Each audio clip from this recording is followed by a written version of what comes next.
Assalamualaikum warahmatullahi wabarakatuh. Nama saya Siti Fatima dari kelas 12 TKJ 1. Di sini saya akan menjelaskan materi bab 3 tentang metode perakitan produk. A. Konsep lini perakitan. Yang pertama, pengertian lini perakitan. Lini perakitan merupakan suatu sistem yang terdiri dari pekerjaan dan mesin untuk menghasilkan suatu produk yang bergantung pada biaya, level produksi, fleksibilitas, serta kerumitan dari produk itu sendiri. Lini perakitan juga dapat dideskripsikan sebagai sebuah proses pemabrikan di mana bagian-bagian suatu produk dirakit dan digabungkan satu persatu dengan urutan tertentu hingga menjadi produk lengkap akhir. Adapun dua permasalahan penting dalam penyeimbangan lini, yaitu 1. Penyeimbangan lini antar stasiun kerja, dan 2. Menjaga kelangsungan produksi di dalam lini perakitan.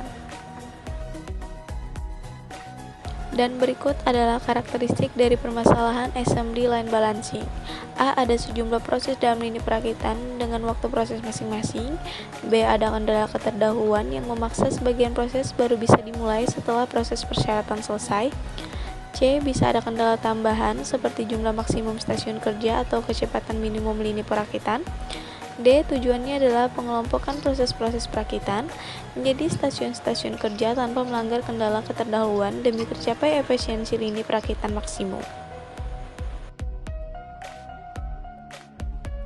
Keseimbangan kapasitas antar stasiun kerja sangat penting bagi efisiensi dan produktivitas tata letak produk ini.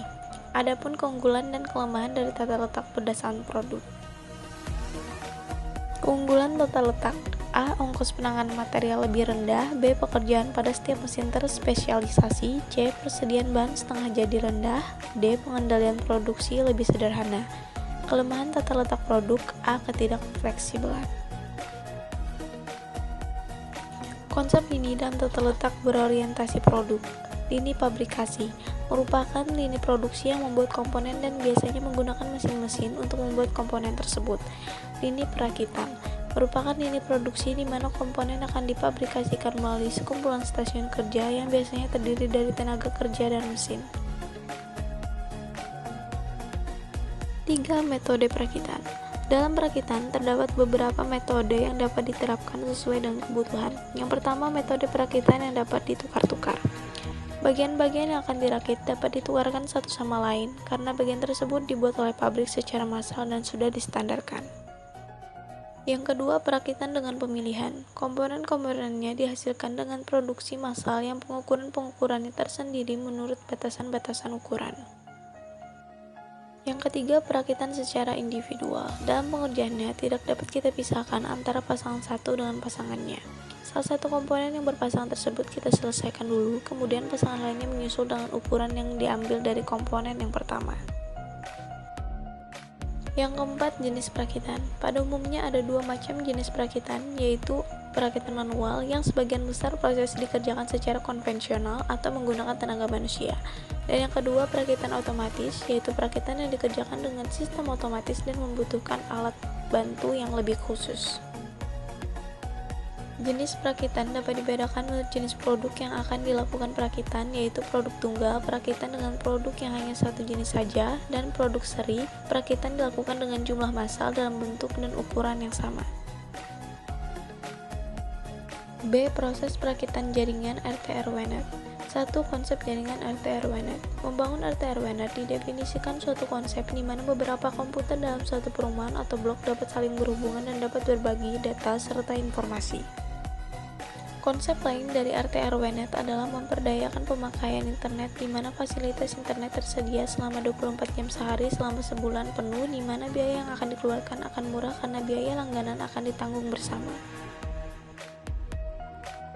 2. Membangun RT/RW-net sederhana menggunakan mikrotik. Langkah awal dari pembuatan RT/RW-net adalah mengkonfigurasi router kita agar dapat mengakses ke internet. Kita dapat menggunakan konfigurasi bawaan mikrotik. Untuk mengaktifkannya ada dua cara, yaitu A. Hard reset. Hard reset biasanya dilakukan jika kita ingin menghapus konfigurasi pada mikrotik, dan yang B. Soft reset. Soft reset dilakukan jika kita mengakses router menggunakan Winbox atau aplikasi remote lain. Setelah melakukan reset, maka kita bisa memasang kabel internet. Selanjutnya, karena kita akan menggunakan saluran nirkabel, kita perlu konfigurasi WLAN pada mikrotik. Cara melakukan konfigurasi WLAN yaitu masuk menu Winbox, klik menu Wireless, kemudian klik 2 kali pada WLAN 1. Setelah muncul window interface, klik Security Profile untuk memberikan password pada wireless kita sehingga tidak dapat diakses oleh sembarang orang. Kemudian klik tanda tambah dan isi kolom-kolom berikut. Berikutnya, klik tab Wireless, kemudian klik tab Interface, klik 2 kali WLAN 1 dan isikan konfigurasi pada kolom-kolom berikut. Lalu, klik OK untuk menyimpan perubahan. Langkah berikutnya adalah memberikan IP address pada WLAN kita sehingga jaringan kita dapat diakses oleh klien. Cara konfigurasi IP address pada WLAN yaitu adalah klik IP, kemudian klik address. Setelah window address list muncul, klik tanda tambah untuk mengkonfigurasikan IP address pada WLAN. Agar klien tidak berebut bandwidth internet, maka kita harus membuat aturan agar klien bisa mendapatkan bandwidth secara merata. Langkah konfigurasinya adalah sebagai berikut. Yang pertama, buka Winbox dan buka klik QU pada menu kiri sehingga muncul window QU list. Kemudian, kita akan setting QU parent sebagai kontrol bandwidth yang akan kita bagikan ke klien. Pada simple QU step, klik tanda tambah, kemudian pada tab general isikan nama, target dan maksimum limit upload dan download. Untuk memberikan aturan ke klien, maka selanjutnya kita akan membuat shield queue. Pada shield queue, target address dapat kita tentukan dengan mengisi IP address klien. Untuk memberikan aturan ke klien, maka selanjutnya kita akan membuat shield queue. Pada shield queue, target address dapat kita tentukan dengan mengisi IP address klien.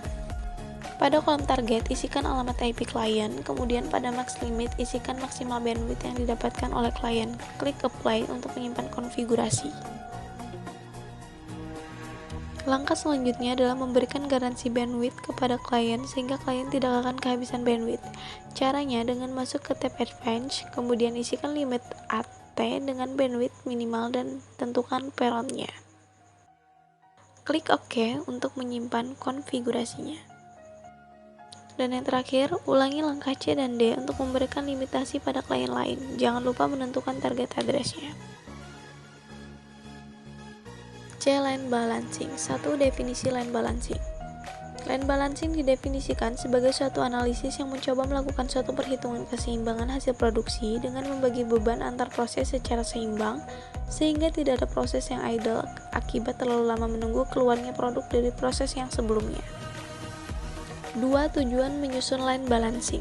Line balancing bertujuan agar suatu pekerjaan dapat diselesaikan dengan beban kerja yang sama pada setiap stasiun kerja, sehingga menghasilkan keluaran produk yang sama pada persatuan waktu. Tujuan ini tercapai apabila yang pertama lintasan bersifat seimbang, kedua jumlah waktu operator, dan ketiga jumlah stasiun yang ada di lintasan. Adapun keunggulan dan kelemahan dari tata letak berdasarkan produk adalah sebagai berikut. Keunggulan tata letak ini adalah ongkos penanganan material lebih rendah, pekerjaan pada setiap mesin terspesialisasi, persediaan bahan setengah jadi rendah, pengendalian produk lebih sederhana karena variasi produk rendah. Dan kelemahan tata letak produk adalah ketidakfleksibelan, subscribe to view the full document, pekerjaan yang membosankan bagi pekerja, investasi mahal pada mesin-mesin khusus, kesaling bergantungan antar mesin pada suatu lintasan yang sangat tinggi. 3. Manfaat line balancing, yaitu adalah meningkatkan efisiensi proses, menghindari waktu pada proses atau stasiun yang menganggur, mengurangi waktu proses secara keseluruhan, meningkatkan rasio pencapaian target produksi, meningkatkan profit, dan mengurangi pemborosan dan biaya-biaya yang tidak diperlukan. 4. Penggunaan line balancing, yaitu adalah mengetahui task time setiap stasiun kerja, membuat rincian proses, memahami waktu yang dibutuhkan pada setiap kegiatan proses, identifikasikan stasiun kerja yang memiliki selisih, analisis dan lakukan tindakan penyeimbangan, dan evaluasi dan pemantauan hasil. 5. Masalah yang dihadapi dalam lintasan kritis. Yang pertama, kendala sistem. Hal ini berkaitan erat dengan perawatan atau maintenance.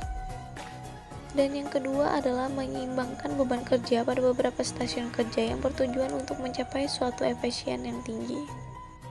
Adapun tanda-tanda ketidakseimbangan pada suatu lintasan produksi adalah sebagai berikut. Yang pertama, stasiun kerja yang sibuk dan waktu menganggur yang mencolok. Yang kedua, adanya produk setengah jadi pada beberapa stasiun kerja. Yang keenam, ada metode pemecahan dalam line balancing, yaitu metode heuristik, metode analisis atau matematis, dan metode simulasi. 7. Keseimbangan lintasan line balancing produksi. Yang pertama, permasalahan keseimbangan lintasan produksi. Masalah-masalah yang terjadi pada keseimbangan lintasan produksi biasanya tampak adanya penumpukan material. Yang kedua, pengaruh kecepatan lintasan terhadap penyusunan stasiun kerja. Semakin tinggi kecepatan lintasan, jumlah stasiun kerja yang dibutuhkan akan menjadi semakin banyak, begitupun sebaliknya. 8. Precedence diagram. Precedence diagram merupakan gambaran secara grafis dari urutan operasi kerja, serta ketergantungan pada operasi kerja lainnya yang tujuannya untuk memudahkan pengontrolan dan perencanaan kegiatan yang terkait di dalamnya. Dan yang terakhir adalah istilah-istilah dalam line balancing. Yang pertama ada waktu menganggur, line balancing. Kedua, keseimbangan waktu senggang, balance delay. Yang ketiga, efisiensi stasiun kerja. Yang keempat, efisiensi lintasan produksi, line efisiensi. Yang kelima, smoothness index. Dan yang keenam atau yang terakhir, workstation. Demikian penjelasan dari saya akhiri. Wassalamualaikum warahmatullahi wabarakatuh.